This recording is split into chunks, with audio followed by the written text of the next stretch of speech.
पिछले वीडियो में आपने देखा, मैंने आपको एक जगह बताया कि जो हमारे सारे कर्म हैं कि हमारे चित्त के ऊपर रहते हैं।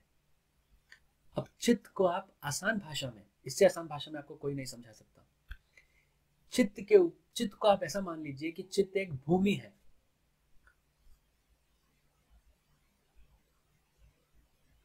तो उस भूमि को आप, जैसे आप एग्रीकल्चरल लैंड मान सकते हैं, एक बंजर धरती मान सकते हैं, कुछ भी मान लीजिए, या आप उसको चुन्नी भी मान सकते हैं, या आप उसको रजाई भी मान सकते हैं, कंबल भी मान सकते हैं, समझने की दृष्टि से। अब होता क्या है, संचित कर्म, प्रारब्ध कर्म और क्रियामान या आगामी कर्म, आपने तीन कर्म आपने सुने होंगे। अब होता क्या है, हम हजारों लाखों जब से हमारे जन्म होते चले आए हैं, तो जन्म जन्मांतरों से हम कर्म इकट्ठे करते हुए आए हैं। और वो जो कर्म है, जैसे मैंने आपको बताया पिछले वीडियो में, 4 नाइट्रोजनस बेस के अंदर वो सब रिकॉर्ड होता रहता है। तो वो कर्म एक रिजर्व और एक टैंक बन जाता है आपके कार्य शरीर में। तो टैंक के अंदर वो सारे कर्म भरते रहते हैं। अब इतने सारे कर्म टैंक में भर गए, अब आप एक जन्म में तो नहीं भुगत सकते भाई। एक जन्म में अगर आपको सारे संचित कर्म अपने पूरे टैंक को खाली करना पड़ेगा, तब तो आपको 1000, 2000, 3000 साल जितना जीना पड़ेगा।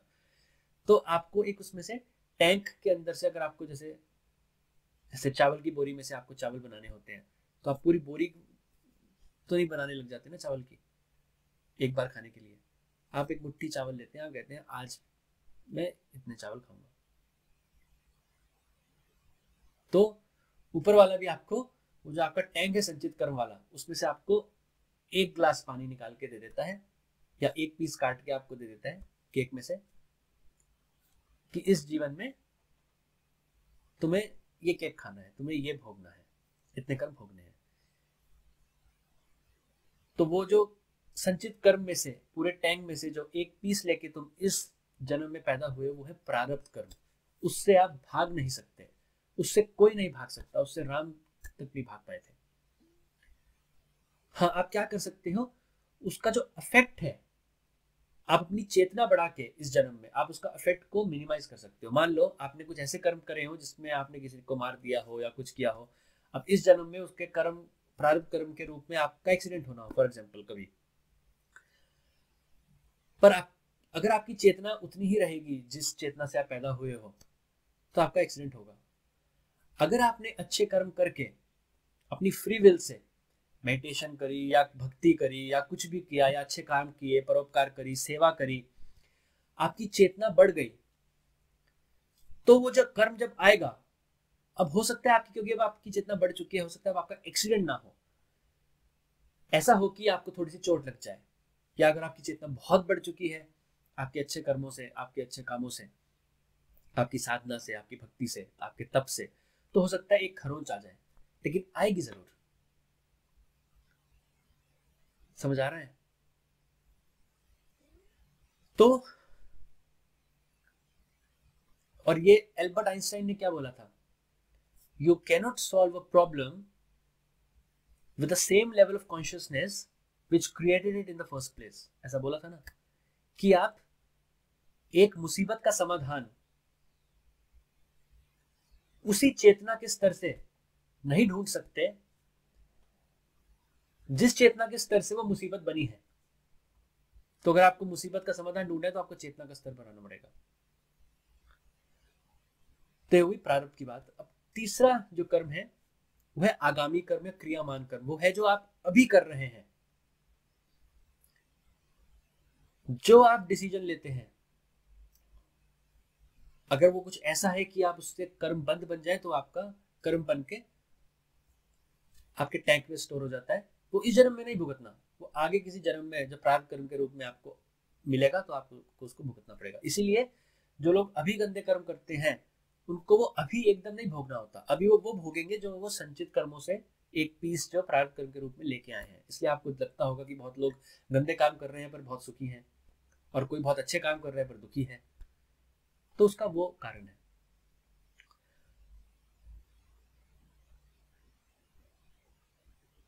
तो अब मैं आपको, इससे आसान भाषा में आपको कोई नहीं समझा सकता। मैं यही सोच रहा था आपको कैसे समझाया जाए, कैसे समझाया जाए। तो the best possible way which I could find ये किचन का जो स्क्रब होता है। अब ध्यान से सुनिएगा इसको। अब इसमें आपको 3 लेयर दिख रही है। नीचे ये डार्क ग्रीन जो कि बहुत सख्त भी है, बहुत सख्त होती है गत्ते की तरह। इसके बीच में येलो और उसके ऊपर ये लाइट ग्रीन। अब ये सोच लीजिए कि ये पूरा आपका टैंक था संचित कर्मों का। इसमें से ऊपर का ये जो लाइट ग्रीन पोर्शन आपको दिख रहा है, ये पीस आप इस जन्म में लेके आए हो एज प्रारब्ध कर्म जो आपको भुगतना है। अब मैंने क्या बताया, सारे कर्म, सारे संचित कर्म चित्त के ऊपर है। अब इसको चित्त मान लीजिए, नीचे इसको चित्त मान लीजिए। मैंने कहा ना चित्त एक भूमि की तरह मान लीजिए, और वो भूमि ही होती है जब आपको तत्व ज्ञान की आगे जाके प्राप्ति होगी और ये अपरा प्रकृति अपने सारे रहस्य खोलेगी आपके सामने, तो आपको ये बंजर धरती की तरह ही दिखेगी। तो ये चित्त है। अब इसके ऊपर सारे आपके कर्म है। समझ आ रहा है? अब कर्म निकलते कैसे हैं एक करके? मैंने कहा ना कि अब जो प्रारब्ध कर्म आप लेके आए हुए लाइट ग्रीन एरिया वाला, जब एक एक करके कर्म आपके निकलेंगे और आपको भुगतना होगा। कुछ अच्छा कर्म था तो अच्छा हो जाएगा आपकी जिंदगी में, कुछ बुरा था बुरा हो जाएगा। ऐसे एक एक करके आपको भुगतने हैं। और जैसे ही आपके सारे प्रारब्ध कर्म जो इस जन्म में आपको भुगतने थे खत्म होंगे, आपकी मृत्यु हो जाएगी, क्योंकि उसके बाद ये भौतिक शरीर रह ही नहीं सकता, क्योंकि कर्म ही नहीं है आगे भोगने के लिए। अब ये कर्म निकलते कैसे हैं? अब ये रहस्य है। आपने किताबों में पढ़ा है, नहीं पढ़ा, वो आप मुझे बताइए। क्या आपको कुछ नया सीखने को मिला मुझसे? तो आप मुझे बताइए। अब होता क्या है, प्रारब्ध कर्म और श्वास, सांस मैप्ड है। कुछ लोग क्या कहते हैं, भाई जब प्रारब्ध कर्म खत्म हो गए, उसके कर्म खत्म हो गए, मर गया। कुछ लोग क्या कहते हैं, सांस इतने लिखे थे, सांस खत्म हो गए, मर गया। दोनों एक ही है। वो आपके अंदर एल्गोरिदम, वो प्रोग्रामिंग सॉफ्टवेयर कोड लिखा जा चुका है कि अच्छा ये कर्म है। जैसे आप 1 करोड़ सांस लेके पैदा हुए हो कि आप इस जन्म में 1 करोड़ सांस लोगे, उसके बाद आपकी मृत्यु हो जाएगी। अब वो पूरा लिखा होता है। मान लो आपके 100 कर्म है, आसान भाषा में समझा रहा हूँ। आपके प्रारब्ध कर्म जो आप लेके आए हो, ये लाइट ग्रीन एरिया 100 कर्म है। अब वो 1 करोड़ सांस में डिवाइड हो जाएगा। शुरुआत के 10,000 सांस जब आप लो तो पहला कर्म निकल जाए, फिर 50,000 सांस उसके बाद लो, दूसरा कर्म निकल जाए, ऐसे ऐसे। फाइनल लास्ट कर्म जब आप भुगतोगे, तब ऑटोमेटिकली आपके वो जो 1 करोड़ सांस जो आप लेके आए थे वो आपके कंप्लीट हो चुके होंगे, बिल्कुल सेम टाइम पे। अब होता क्या है, मतलब जो आप सांस ले रहे हो उसका और इन कर्मों का, प्रारब्ध कर्मों का एक एक करके निकलना, आपको भोगना, इन कर्मों की फसल बनना, लिंक्ड है एक दूसरे से, संबंधित है एक दूसरे से। अब होता क्या है, अब आपको जीने के लिए सांस तो लेना है, प्राण नहीं लोगे मर जाओगे। अब सांस जब लिया तो आपकी ये जो चित्त है जिसके ऊपर सारे कर्म हैं, उस पर स्पंदन होता है, वाइब्रेशन होती है। जैसे ईयर ड्रम पे आप यहाँ बहुत हवा घुसा दो तो ईयर ड्रम की वाइब्रेशन होगी ना, तो ऐसे वाइब्रेशन होती है। मतलब आप ऐसे ऐसे वाइब्रेशन होती है। आप सांस ले रहे हो और आपकी सांस के साथ ही वाइब्रेट हो रही है। आपने सांस लिया थोड़ी सी, यहाँ से आप धूल समझ लीजिए, ये चुन्नी के ऊपर या रजाई के ऊपर धूल समझ लीजिए। आपने ऐसे झाड़ा, थोड़ी सी वाइब्रेशन हुई, स्पंदन हुआ आपके चित्त पे, वो कर्म निकल गया। फिर स्पंदन हुआ, कर्म निकल गया, फिर स्पंदन हुआ, कर्म निकल गया। ऐसे कर्म निकलते रहते हैं। अब ये जो संचित कर्म है जो आपको इस जन्म में नहीं भुगतने, ये वाली लेयर तो हरी लेयर के नीचे है ना, डार्क ग्रीन, ये लाइट ग्रीन लेयर के नीचे है ना येलो लेयर, तो आप इस पे स्पंदन करोगे भी तो वो नहीं निकलेगा। फिर रजाई है, रजाई के ऊपर मिट्टी है और अंदर मिट्टी है। जब आप उसको झाड़ते हो तो ऊपर वाली मिट्टी बाहर आती है ना, जो अंदर उसकी मिट्टी है वो तो अंदर ही रहेगी।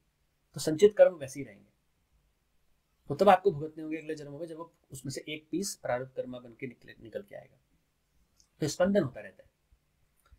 अब यही राज है कि अगर आप अपने सांस को रोक लेंगे, ध्यान से सुनिएगा, बहुत ही इंटरेस्टिंग है। मतलब भगवान ने जो प्रकृति बनाई है, ये जो गेम है, जो लीला चला रहे हैं, ये गेम बहुत इंटरेस्टिंग है। अब जैसे ही आप सांस रोक लेंगे, सांस रोका तो क्या हुआ, स्पंदन रुक गया। अब स्पंदन रुक गया तो क्या हुआ, आपके प्रारब्ध कर्म बाहर आने रुक गए, मतलब जिस स्पीड से आपको अपने प्रारब्ध कर्म भोगने थे वो रुक गई, क्योंकि वो स्पंदन ही नहीं हो रहा, कर्म निकल के कैसे आएगा। आप झाड़ ही नहीं रहे चुन्नी को, अब चुन्नी में से धूल कैसे उड़ेगी। यही राज है योगियों का, जो वो 300-300 साल, 400-400 साल, 500-500 साल जीते थे, वो अपने प्राणों को रोक देते थे, उससे स्पंदन रुक जाता था, और स्पंदन से आपके प्रारब्ध कर्म रुक जाएंगे। मौत तो आएगी अपने निश्चित काल पे, कालदेव आते थे अपने निश्चित काल पे, और योगी मुनि क्या कहते थे उस टाइम, अभी नहीं, अभी नहीं, अभी वक्त नहीं हुआ।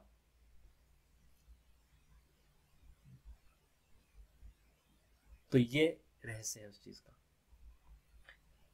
अब मान लिया आपने अपने प्रारब्ध कर्म भुगत लिए, अब आप कोई नया कर्म भी नहीं बना रहे, मान लिया। अब इसके बाद संचित कर्म में से एक टुकड़ा आपको प्रारब्ध कर्म के रूप में अगले जन्म में मिलेगा, फिर अगले जन्म में मिलेगा, फिर अगले जन्म में मिलेगा। मान लिया आपके प्रारब्ध संचित ये सब आपकी लाइट ग्रीन लेयर और ये येलो लेयर सब खत्म हो गई, पर अभी भी आपको मोक्ष नहीं मिलेगा, अभी भी आप जीवन मरण के चंगुल से छूटे नहीं है, अभी भी आप अपरा प्रकृति के चंगुल से छूटे नहीं है। क्यों? ये जो नीचे जो एक चित्त मैंने बताया, जो हार्ड, ये जो गत्ते की तरह है, जो भूमि जो मैंने बताई आपको, आपके चित्त के ऊपर जो भूमि चार सारे कर्म होते हैं, ये ऊपर के कर्म तो आपने सब हटा दिए, प्रारब्ध भी संचित भी, अपने योग से, अपनी तपस्या से, पर एक और तरीके के कर्म होते हैं जो आपने कभी सुना नहीं होगा, जिसको कहते हैं क्लेशात्मक कर्म। ये जो क्लेशात्मक कर्म है, ये आपके केवल और केवल और केवल आखिरी जन्म में ही निकलेंगे, ये केवल आपको आखिरी जन्म में ही भुगतने होते हैं। और क्योंकि ये संचित भी नहीं, क्योंकि संचित भी नहीं है, उसके नीचे इस भूमि के अंदर है, तो वो बहुत घोर और बहुत घने और बहुत डेंस कर्म होते हैं। इसलिए जब मनुष्य का मोक्ष से पहले आखिरी जन्म होना होता है, जब उसको ये अपने कलेशात्मक कर्मों को भुगतना होता है जो चित्त की भूमि में स्थित है, तो उसको बहुत मुसीबत आती है, उसको बहुत मुसीबतों का, चैलेंजेस का सामना करना पड़ता है, क्योंकि उसको एक क्लेशात्मक कर्म आखिरी जन्म में भुगतने होते हैं। प्रकृति उसके लिए, भगवान उसके लिए उस तरीके की व्यवस्था कर देते हैं। और ये क्लेशात्मक कर्म जैसे जैसे आप भोगते रहते हो अपने आखिरी जन्म में, जैसे जैसे आपको अपने तप से, तपस्या से, अपने ध्यान से आप इन क्लेशात्मक कर्मों को जो आपकी चित्त की भूमि में स्थित है उसको आप जलाते रहते हो, इस वैसे आपकी जो भूमि है ये टूटना शुरू कर देती है। इसको कहते हैं चित्त की भूमि का टूटना। तो चित्त की भूमि जब टूटना शुरू कर देती है, तो आप जब अपने आखिरी जन्म में जब आप ध्यान की स्थिति में होते हैं, तो आपको विस्फोट दिखाई देते हैं, आपको विस्फोट सुनाई देते हैं, जैसे न्यूक्लियर बॉम्ब कहीं होते हैं ना, न्यूक्लियर बॉम्ब का कहीं ब्लास्ट होता है, आपको सुनाई देते हैं अपने अंदर वास्तविक रूप में। और वो चित्त की भूमि आप देख सकते हो अपनी आंखों के सामने, चित्त की भूमि टूट रही होती है उस टाइम, और आपके क्लेशात्मक कर्म जल रहे होते हैं, जो फाइनल स्टेज है। और जब ये चित्त की भूमि पूरी टूट जाती है, आपका सहस्त्रार चक्र खुल जाता है और आप मोक्ष पा लेते हो। अब चित्त ही नहीं रहा तो कर्म कैसे रहेंगे भाई? कर्म तो चित्त के ऊपर ही आ सकते हैं, जब वो भूमि ही नहीं रही, बिल्डिंग कैसे बनेगी? अब चित्त नहीं रहा तो कारण शरीर, चित्त नहीं रहा तो कर्म नहीं है, कर्म नहीं रहा तो कारण शरीर का अस्तित्व में आने का कारण ही खत्म हो गया। और कारण शरीर नहीं है तो सूक्ष्म शरीर नहीं होगा, सूक्ष्म शरीर नहीं होगा तो भौतिक शरीर नहीं होगा, भौतिक शरीर नहीं होगा तो आप जन्म और मृत्यु से मुक्त हो जाएंगे, आपको पैदा होकर वापस आना नहीं पड़ेगा। तो ये है रहस्य कर्मों का। नमस्कार।